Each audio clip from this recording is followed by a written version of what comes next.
pain, and I hope it's not too painful. I'm Karen. Hi, I'm a professor and vice chair for research in anesthesiology at UNM Health Science Center. So I'm a basic scientist. I've been studying pain mechanics and causes and functions for many, many years, over 40 years, actually.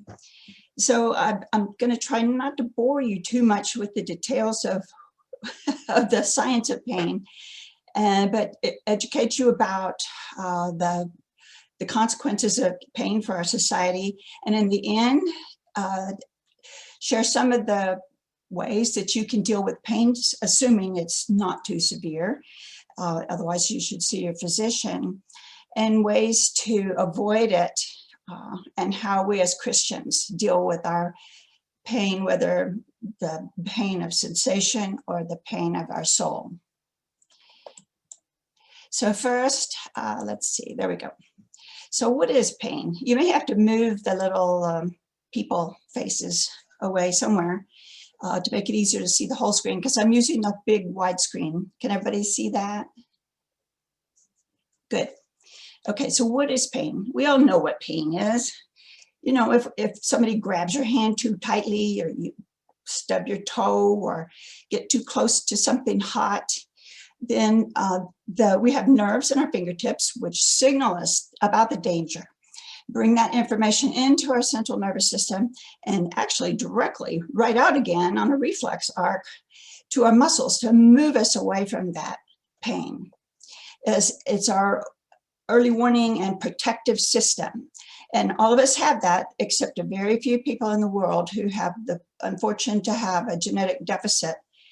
And of course, they end up hurting themselves severely, and often are killed, children jumping off roofs and unfortunate things like that. But anyway, these are some color pictures of the different nerves that are just under the surface of our skin. Some areas, like our fingertips, have many, many more available than places like our thigh. As you know, our fingers and our lips are very sensitive. So we have a high density. Now, the information is carried in milliseconds from those nerve endings across nerves, and when it gets through the nerves, and then at the nerve endings, which this blob represents, there are chemicals that come across and talk to the next nerve very, very, very, very, very quickly. And sometimes they're just ions. So, but after we have an actual injury, this information comes to the spinal cord, and it churns and churns and churns. And you know what that feels like a bee sting, the histamine of the bee sting. It'll stay there and hurt for a while. But the information, in any case, will rise up to the brain. And there's usually only a few stops. There's a transfer across chemically here, goes up to the brain, and there's a relay in the middle of our brain where it decides, what am I going to do about this pain? And then it usually goes to the cortex, and we become aware of the pain. So like that reflex arc I showed you, it happens so fast, you're not even aware of it, but eventually you are aware of it, quite aware of it, unfortunately. But you already know this. But there's lots of things about pain that we didn't even know for a long time. People have been studying pain forever. In the last 50 years, we knew this much, but now we know more, because there are areas of our brain, which is our emotional brain.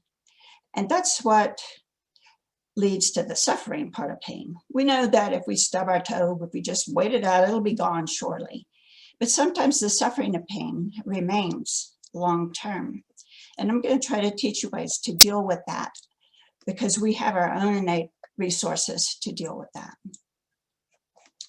All right, so when you get to the brain, there's either that direct route I mentioned, so that you know where the pain is exactly, so you know which area to rub. And then these red areas are other ancient parts of the brain that all of us have, all the animals have, and these are our emotional brain. And that's the part that we worry about, the suffering part of pain mostly. And some of these areas overlap.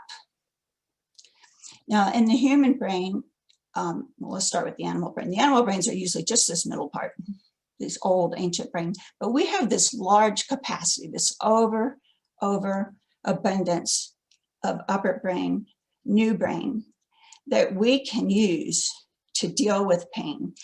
And it's a great resource. As we use it to think, we use it to make decisions, especially this part in the front.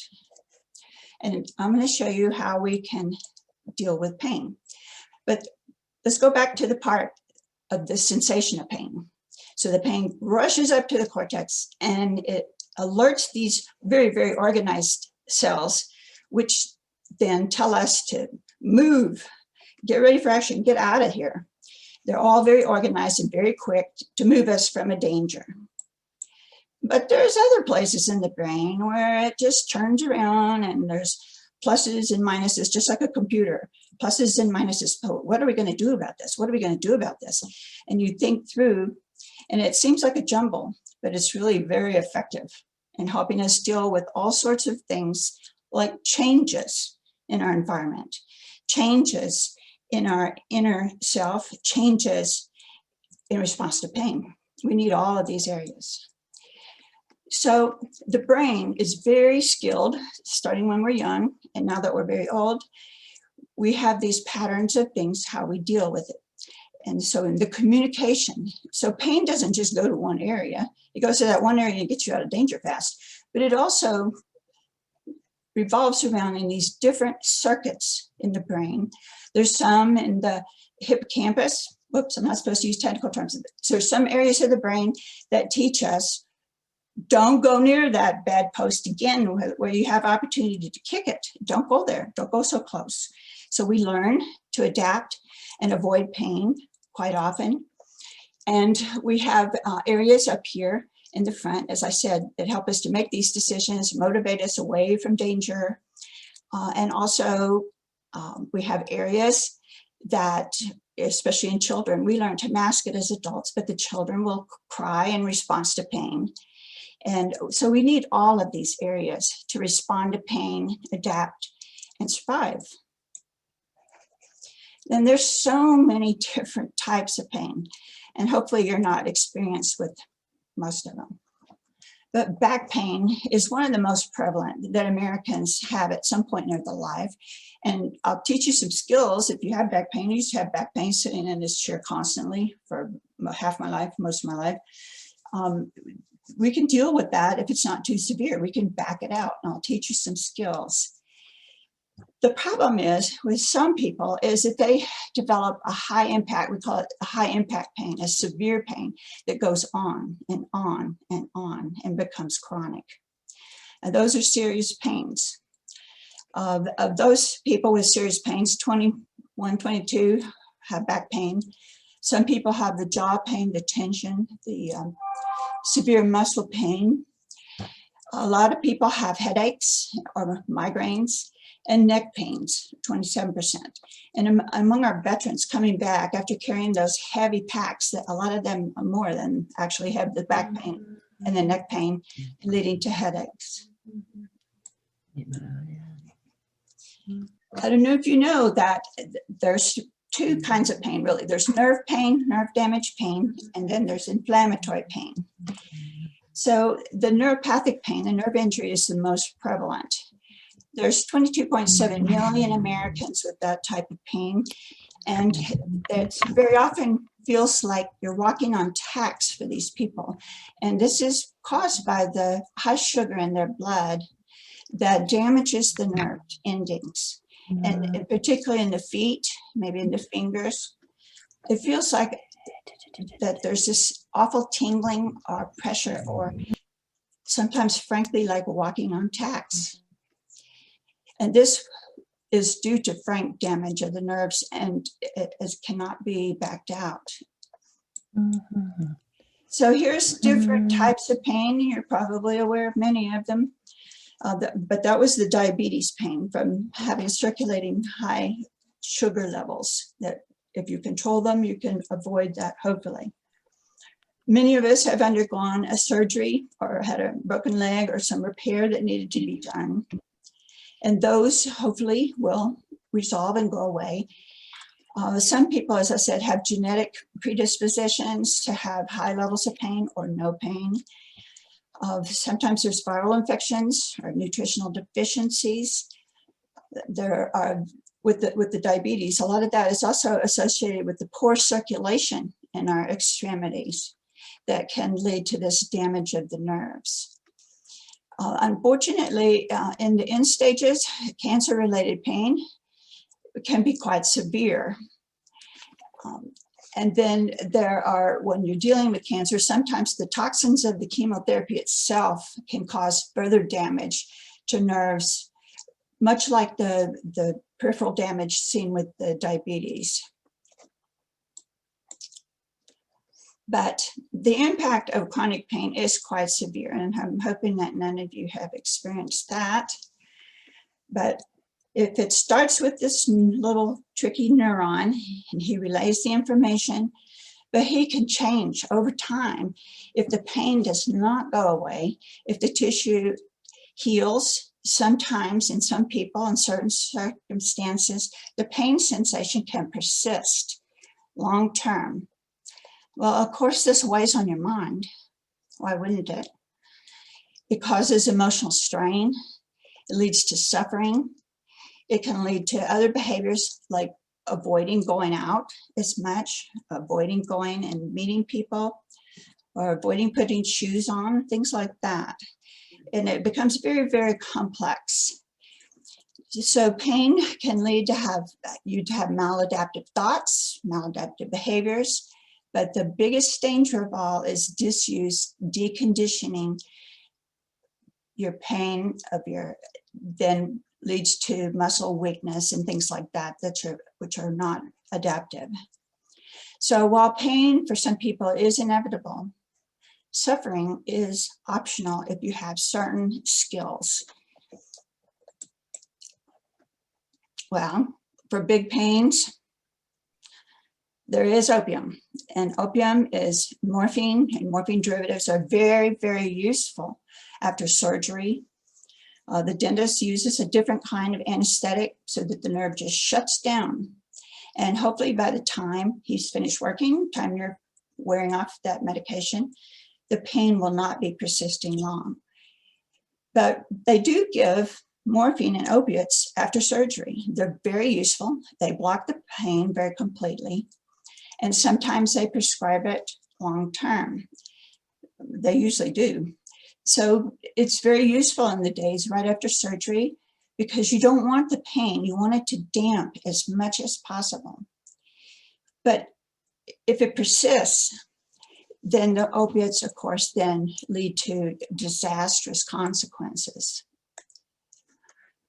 So there's some staggering statistics that more than 20% of US adults have chronic pain. That's about 40 million Americans, and hopefully you're not among them. More than 3 million new chronic cases develop each year. And 8% of those people with pain have high impact chronic pain. It's the most common cause of long-term disability. There's currently no effective treatments for pain, believe it or not, in 2021. There are very few treatments for pain that are effective long-term, unlike the short-term. And chronic pain cannot be cured at this point in time. Pain is costing $560 billion annually in the US, including the medical costs, the low productivity and job loss and disability programs. The US most prescribed pain drug, which I will not mention its name on purpose, is a $6.3 billion market. So why do we not have effective pain relief? I'll get to that later. So the cost of the pain in the United States, the Institute of Medicine and the National Institutes of Health have been working very hard to make this a very high priority, so find replacements for opiates. And barring the major effort the pharma companies are doing now for COVID vaccines, we continue to do research into that, and the companies they're still on their platter, and they will get back to that shortly. And the FDA has been told We've got to move these drugs forward. In fact, NIH will even take inventive drugs and they will speed it ahead with their vast resources. That's how desperate the situation is right now, and to get away from opiates and the addictions that they cause. Because we know that chronic pain is linked in these other areas of the brain to anxiety, depression, and reduced quality of life that can be leading to disability, opiate dependency for some folks, and drug overdose deaths.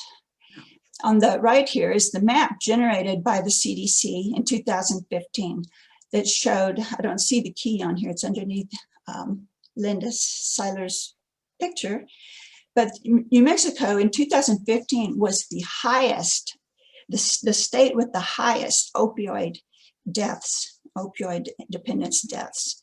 In 2018, this was revised because the state made great efforts and the physicians in this state. And so it's one of the lowest of these dark colors presently, but it's still way too high. In fact, almost 70% of the more than 67,000 drug overdose deaths in 2018 involved an opiate. So how can we reduce or stop chronic pain? You see, there's nothing on this slide right now. The milk of the poppy has been utilized for pain since the earliest find of the poppy seeds was in the Mesopotamian area in 5000 BC. And of course, we know it's been used by ancient Chinese. And then, of course, it became well known for its addiction, and it was banned in many places in the world. But there are many other dangers to persons who become addicted. There's the amphetamines, and here's the opiates, the cocaine, and I'll talk a little bit more about cannabis, marijuana, and hemp, because that is so readily available to Americans these days. All right, so, and this just shows the rise of it. In 1999, the deaths were not nearly as prevalent, although you see this hotspot in northwestern New Mexico that developed and it spread, and many other places in the United States are plagued by these deaths. Clearly, new pain medications are needed. And to tell you the truth, until we had the molecular methods that we've had in the last 10 years, we knew the mechanics, we knew how the pain got to the brain, but how do we stop it? We're only starting to become clearly aware of how we can develop medications to prevent turning acute pain, such as a surgical pain, into a chronic pain. Now, in the states where cannabis is legal, there are reasons, I suppose, medical reasons. In particular, epilepsy can be controlled by cannabis. By cannabis, I mean marijuana. It's legal in a lot of these states. The seizures are much more dangerous than the marijuana, and so it's used for that purpose. That's a very good, useful purpose. But as this is before our roundhouse right now, I can't stop myself from telling you about the dangers. So is it a solution or is it another problem when all these many Americans are turning to cannabis? The biggest danger that I know of with cannabis is how it affects higher brain functions, motivation, decision-making. People are driving around with this. And it's affecting them long-term. It may be a short-term blessing to them, but in the long term, it is affecting nerves and brains regions that are our highest functioning regions. And this is a particular problem for developing brains under age 25, and even worse under 18. This has been well established in the literature. Now, there's really two types of chemicals that are primary in marijuana and in hemp. So that the main one is called THC, the main component in marijuana. And in fact, there used to be almost an equal amount of THC and the other chemical, the cannabidiol. I don't think I spelled that right. Yeah, I did. Okay. So remember this one because we're going to come back to this one. But mostly people know about this THC that's in marijuana. It has been bred into marijuana to be 90% of the chemical content. And the cannabidiol, which is actually not that bad, has been bred out. But we still have hemp, and we're a state that has the legal certifications that we could grow hemp in a certain number of farms. I think it's about 13 farms are certified to produce this medicinally, especially for the children whose brains could be destroyed by continual epileptic fits. So the cannabidiol reduces pain and inflammation. It's less psychoactive, has fewer side effects, but it still has potential for dependence. And what is tolerance? That means just like opiates and marijuana, you need higher and higher doses to relieve pain. And there would be mild withdrawal symptoms if you were to reduce that or stop it. But the cannabidiol is clearly not as effective for pain as the THC, and that's why people use the THC. So, and chronic pain has a lot of downsides, as you can imagine, hopefully not experience. It affects many, many different parts of our life if you have chronic pain. For example, sleep is, I'm going to go into the regular health talk now, you know, about sleep, eating, all those helpful things. We're going to talk about that because it's also very important for maintaining a healthy nervous system, and it actually helps relieve pain if you can get good quality sleep. And if you don't, it will lead to increased severity, could lead to disability and depression, which are major issues for chronic pain, people with chronic pain. Now, one of the things that can drive us into chronic pain, even normal people, is the fear that it evokes in us when we have severe pain. The fear when we're facing a surgery. And we know we're going to have pain, but you have to learn to manage this. The way you go into a surgery, for example, is how you're going to come out. And I'll teach you a skill to stay calm, relaxed, and trust the physicians. And very likely you'll have very little pain. Just the medications they give you is all you'll need, the short-term analgesics. So how can we manage the fear and our pain? Because right now we don't have a lot of drugs. They're coming soon. I used to tell people last year, they'll be here in a few years. Now with COVID, it will take a few more years, I assure you. But we do have our own arsenal that we can kick most of the pain if it's not the type of pain that you have to see your physician. But what can he do? Many of them are totally flummoxed by this. What can they do? But to manage it yourself, to be in control of it yourself, is the most important thing for reducing it, because you can wind it up quite easily. I want to teach you how to wind it down. Now, we can't all go to spas in Hawaii. We can't do that. It's too expensive, but that's one way. We're not all totally fit athletes. We cannot do that and get what's called the runner's high. Maybe you could when you were young, but I've never been able to do that. So, but it does help athletes. They feel the calmness and the happiness that comes after a long run. But we can tame some of that for ourselves, even if we're bedridden. Okay, so they used to think that the endorphins, you know, everybody's heard the endorphins, the circulating endorphins that you get from exercise, Well, but quite recently they found out that these endorphins are so big, they can't even get into the brain.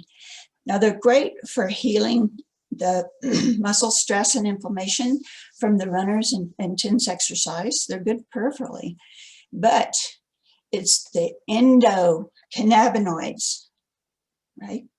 Like the cannabidiol that's in the hemp. We have our own big supply of endocannabinoids in our brain. We won't probably get to that high that some people get, but we can use our endocannabinoids in the brain to tame pain. If you're fit, you want to do as many exercises as you can. And these were some from I read a thing yesterday, there's 13 exercises. If you can do these for 3 to 5 seconds and then repeat. If you can do them for 3 minutes, you're in really good shape. And you should probably start getting plenty of those endocannabinoids. But at first it's going to hurt, right? So you only want to start with the few that you can do and not hurt. These can be done lying flat in bed, see? They could be done in a chair with chair exercises, which a lot of the care homes are doing every day. It's very, very important. Why?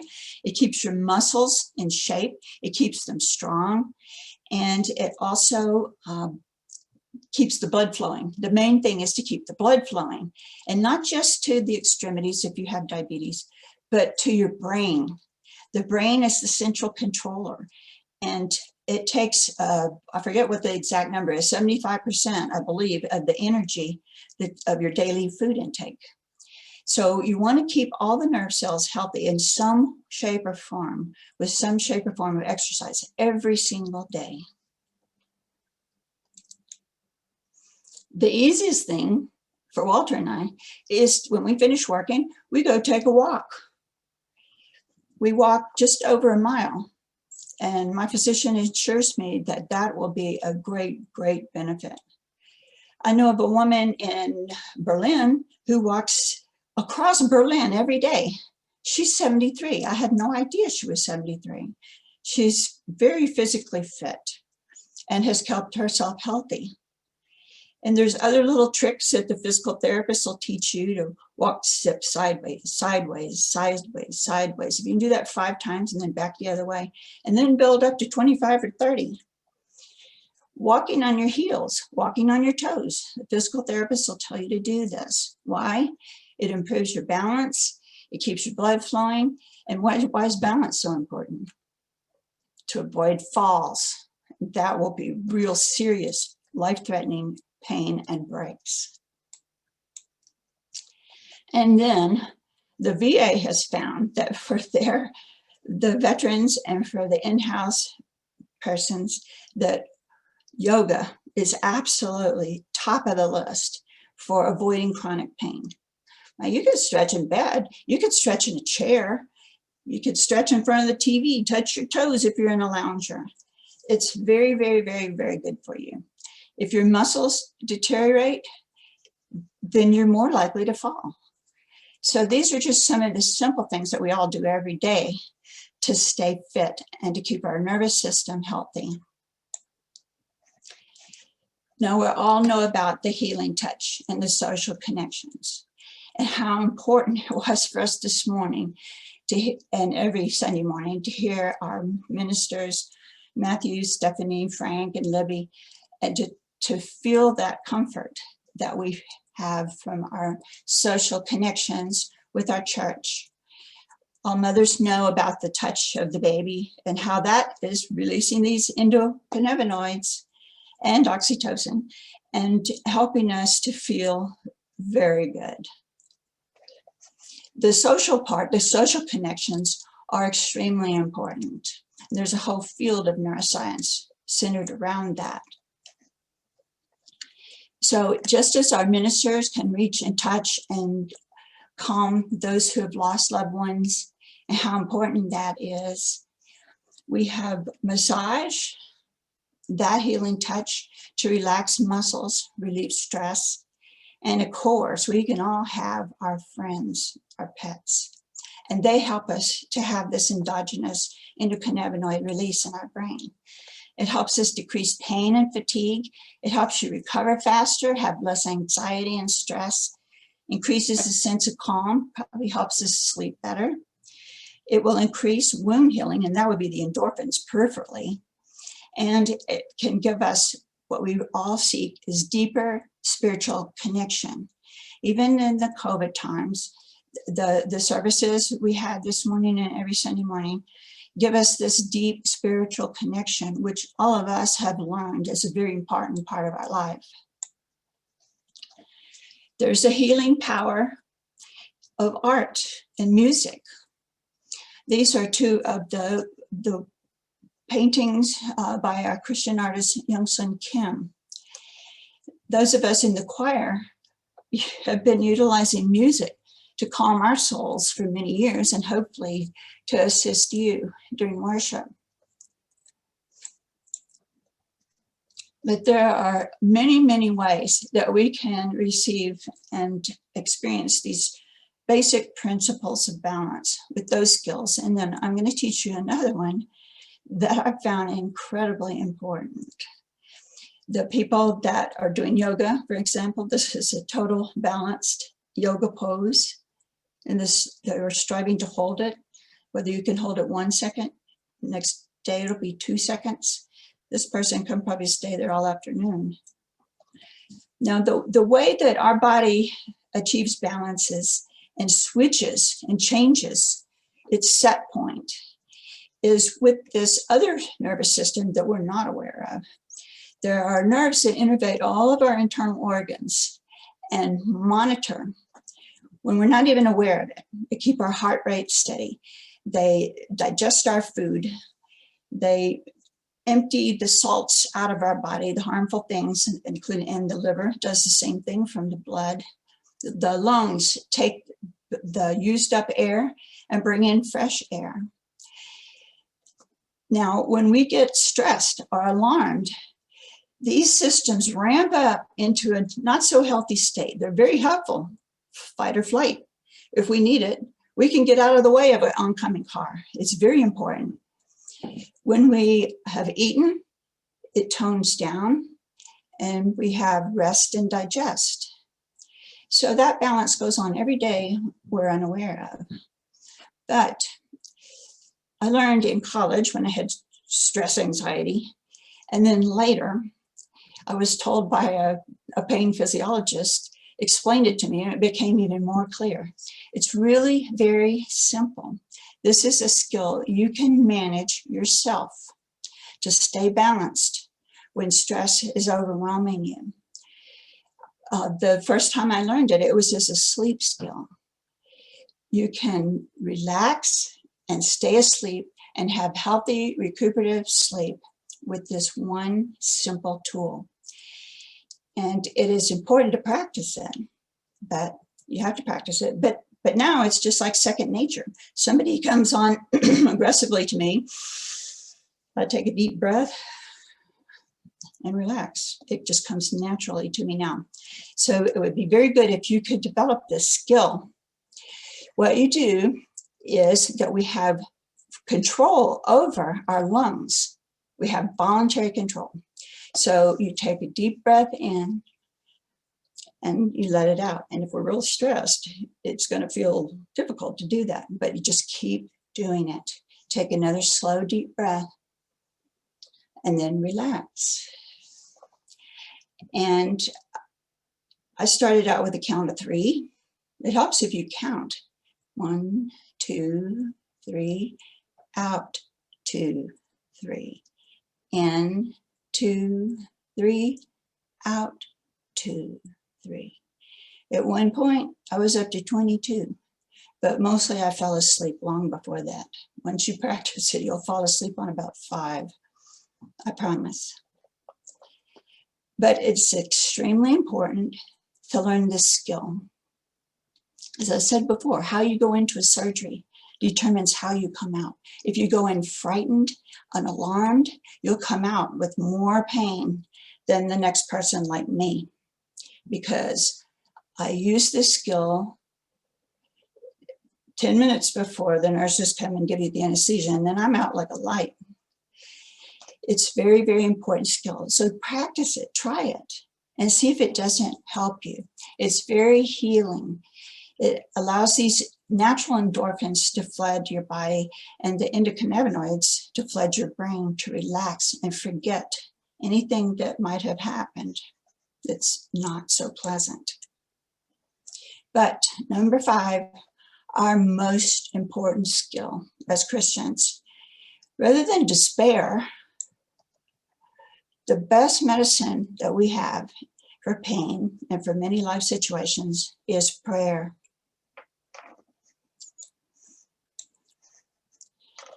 When our bodies ache, when our hearts break, when our spirit fails, when pain overwhelms, when life is more than we can take, Christ understands our pain. If you'll pray with me. When our steps are slow, our breathing ragged, our burdens heavy, this walk to the cross is not easy. Yet Christ walked it for us. For the joy that was set before him, he despised the shame, he bore our blame, and shared our pain. Now let us build on the rock that is Christ. Let us walk the way of the cross together, moving forward without fear into God's eternal purposes, for Christ himself is with us every step of the way. Amen.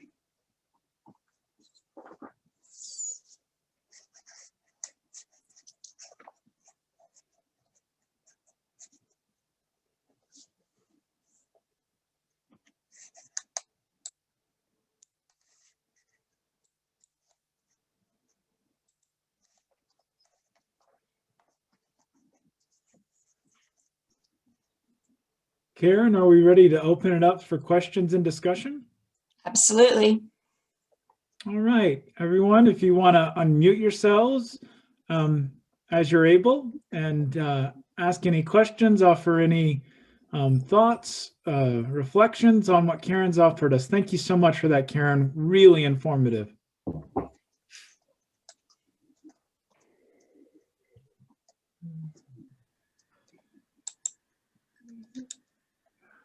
I think I'm done with coffee.